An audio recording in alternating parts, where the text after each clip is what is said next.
मेरे इस चैनल पे आपका स्वागत है। कहानी का शीर्षक है पैसे और खुशियाँ। मिताली और दीपाली दो चचेरी बहनें थीं। दीपाली की चचेरी बहन मिताली उसके एक कमरे के घर के बाहर खड़ी आवाज़ लगा रही थी। किस कोने में घुसी है? इतना बड़ा तो तेरा घर भी नहीं है कि कहीं खो जाए। कब से आवाज़ लगा रही हूँ। दीपाली अचानक अपने घर में उसे देखकर थोड़ी हैरान हो गई। अरे दीदी, आप और यहाँ सब ठीक तो है ना? मिताली का उसके घर आना कोई मामूली बात तो थी नहीं। दोनों के रहन सहन में ज़मीन आसमान का फ़र्क जो था। हाँ हाँ, सब ठीक है। मैं तो इस तरफ आई थी तो सोचा कि तुझसे मिलती चलूँ। तू तो कभी हमारे गरीब खाने में पैर रखती नहीं। दीपाली के साधारण से घर का मुआयना करती मिताली व्यंग से टेढ़ी मुस्कान के साथ बोली। दीपाली अपनी बहन की इस मुस्कान और उसकी चारों तरफ घूमती नज़रों का मतलब अच्छी तरह समझ रही थी। मिताली खाते पीते घर की इकलौती बहू थी, जहाँ पैसा पानी की तरह बहाया जाता था। दीपाली और मिताली दोनों का मायका निम्न मध्यम वर्गीय था, जहाँ पैसों की बहुत रेल पेल तो नहीं, पर 2 जून की रोटी का जुगाड़ आराम से होता था। मिताली के साथ उसके पति का ये दूसरा विवाह था। उनकी पहली पत्नी कैंसर की मरीज होकर शादी के 3 साल के अंदर ही भगवान को प्यारी हो गई थी। उसी दिन से उन्हें धन संपत्ति से कुछ विरक्ति सी हो गई थी। जो पैसा उनकी जान से प्यारी पत्नी को उनसे छीनने से ना बचा सका, उसका होना न होना क्या मायने रखता है। मिताली के सपने बचपन से ही बड़े थे, जो युवावस्था तक आते आते जिद में बदल गए थे। उसे पता था कि उसके माता पिता को उसके लिए बड़ा घर नहीं मिल सकता है।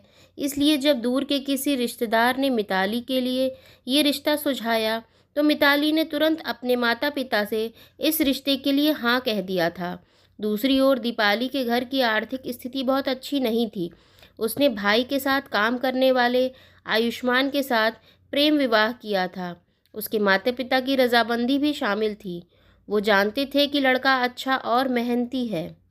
छोटी सी नौकरी और ज़्यादा तनख्वाह न होने के बावजूद रेवा के माता पिता ने इस विवाह के लिए सहर्ष सहमति दे दी थी, क्योंकि उनका स्वयं का आर्थिक स्तर तो कोई बहुत ऊंचा नहीं था और वो समझते थे कि उनकी बेटी अपने भावी जीवन में भली प्रकार से सामंजस्य कर लेगी।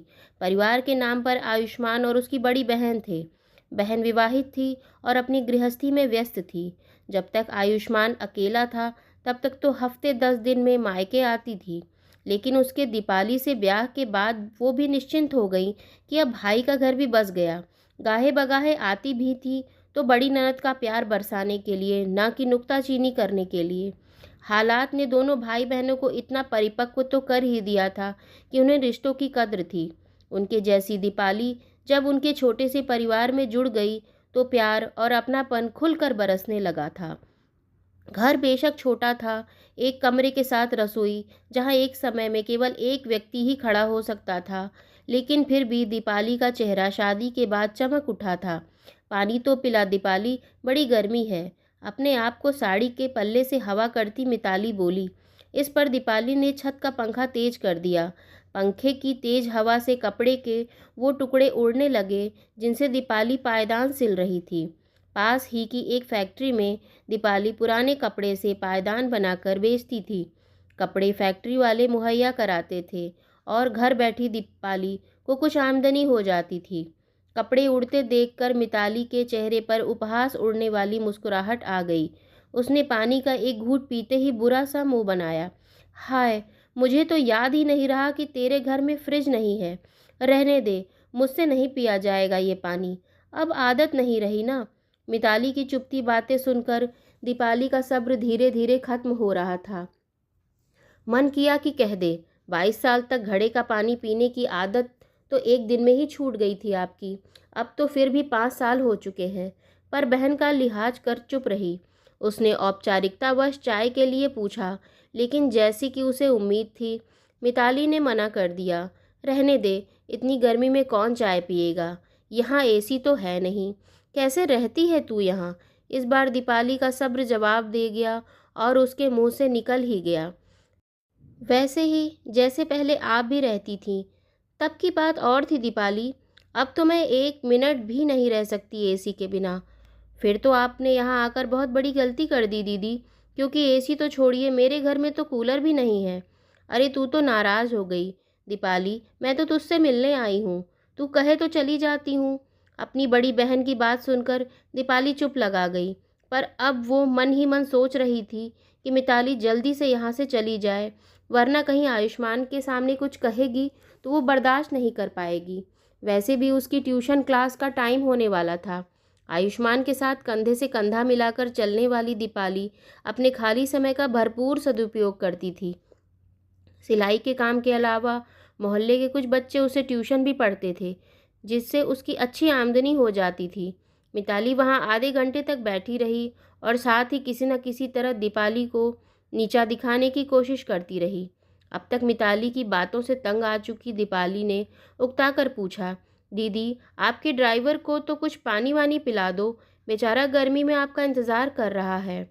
यह सुनते ही दीपाली के पड़ोसी का लड़का, जो उसी समय चाय की पत्ती मांगने आया था, बोल पड़ा, आंटी तो ऑटो में आई है। सुनकर दीपाली ने आश्चर्य से बहन की तरफ देखा। मिताली के चेहरे का फीका पड़ चुका रंग कई बातों की चुगली कर गया, लेकिन वो खुद को संभाल कर बोली, नहीं, ड्राइवर को मैंने यह कहकर भेज दिया था कि पता नहीं मुझे कितना समय लगेगा। लेकिन आंटी, मैं तो आपको ऑटो से उतरते देखा था। लड़के ने फिर कहा। अपनी बहन की शर्मिंदगी को भांपते हुए दीपाली ने लड़के को डांटा और अपना मुंह बंद रखने के लिए कहा, लेकिन वो समझ चुकी थी कि उसने अब तक जो कुछ भी सुना था वो सब सच था। उसकी बहन के ससुराल में पैसा बहुत है, पर उसका कोई सम्मान नहीं है, वरना मिताली को झूठ बोलने की क्या आवश्यकता थी। यह ज़रूरी तो नहीं कि जिनके पास कारें हैं वे ऑटो में सफ़र नहीं करते, लेकिन वास्तव में ईर्ष्या की मारी मिताली अपने मन की जलन को कम करने के लिए और दीपाली को नीचा दिखाने के लिए आई थी, क्योंकि उसके अमीर ससुराल की सच्चाई तो उसके सामने शादी के चंद दिनों बाद ही आ गई थी। अब तो उसे उन सुख सुविधाओं का भी लालच नहीं रह गया था, जिनका नाम लेकर वो दीपाली का मजाक बनाने का प्रयास कर रही थी। वैसे भी उसे कहीं भी आने जाने के लिए गाड़ी लेकर जाने की इजाज़त नहीं थी, क्योंकि अपने पति की नज़रों में वो ऐसी औरत थी जो सिर्फ पैसे की लालसा में उससे शादी करने को राजी हो गई थी। मिताली इसे नकार भी नहीं सकती थी, क्योंकि सच भी तो यही था। वो केवल अपने सास ससुर की सेवा करने के लिए लाई गई बाई थी। पति के प्यार के लिए तो वो आज भी तरस रही थी।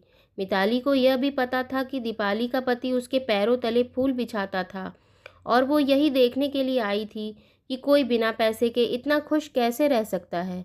शर्मसार होकर मिताली घर जाने के लिए उठी ही थी कि दीपाली का पति आयुष्मान घर आ पहुंचा। घर में घुसते ही उसने दीपाली को पुकारा, देखो क्या बनवाया है तुम्हारे लिए। मशीन चलाते समय कंधा दुखने लगता था ना, मशीन के पैर लाया हूँ, और साथ में मोटर भी। अब तुम्हें सिलाई करने में आसानी होगी। बात कहते हुए अचानक से आयुष्मान ने मिताली को देखा तो झेंप गया। माफ़ कीजिएगा दीदी, आपको देखा नहीं मैंने, वो बोल रहा था, लेकिन मिताली का सारा ध्यान उस मोटर और मशीन के पैरों पर था। मिताली के घर के भारी भरकम सजावटी सामान की तुलना में ये दोनों चीज़ें बहुत मामूली पर फिर भी अनमोल थीं, क्योंकि इसमें दीपाली के पति का प्यार छिपा हुआ था। नम आंखें लिए मिताली बिना एक शब्द बोले दीपाली के घर से निकल गई। बहन के दर्द को महसूस करती दीपाली दयनीय दृष्टि से मिताली को जाते हुए देख रही थी। कोई कुछ भी नहीं बोला था। फिर भी हर कोई यह समझ गया था कि खुशी को पैसे से नहीं खरीदा जा सकता। ये तो पति पत्नी का आपसी प्यार और सम्मान है, जो दिलों में खुशी की रोशनी फैलाता है। आपस में प्रेम और विश्वास हो तो व्यक्ति तंगी में भी गुजारा कर लेता है, लेकिन सोने चांदी के सिक्के भी हों पर परिवार में प्रेम नहीं, परवाह नहीं, तो जीना मुश्किल हो जाता है। मैं ये नहीं कहती कि पैसों की, सुख सुविधाओं की आवश्यकता नहीं होती, ज़रूर होती है, पर पहली आवश्यकता प्यार और सम्मान की होती है। सुख सुविधाएं तो इंसान अपनी हिम्मत के बल पर जुटा ही सकता है। कई बार हम दूसरों के घर की सुख सुविधाओं को देखकर अपने आप को कमतर आंकने लगते हैं, खास तौर पर तब जब हम वो सुख सुविधाएं जुटाने में असमर्थ होते हैं। लेकिन सच तो यह है कि घर में मौजूद महंगे से महंगा सामान प्यार की तुलना में बहुत सस्ता होता है। तो ये थी मेरी कहानी। अगर आपको मेरी ये कहानी पसंद आई हो तो मेरी इस कहानी को लाइक करें और मेरे चैनल को सब्सक्राइब करें। ऐसी ही और कहानियों के लिए बेल आइकन पे क्लिक करें।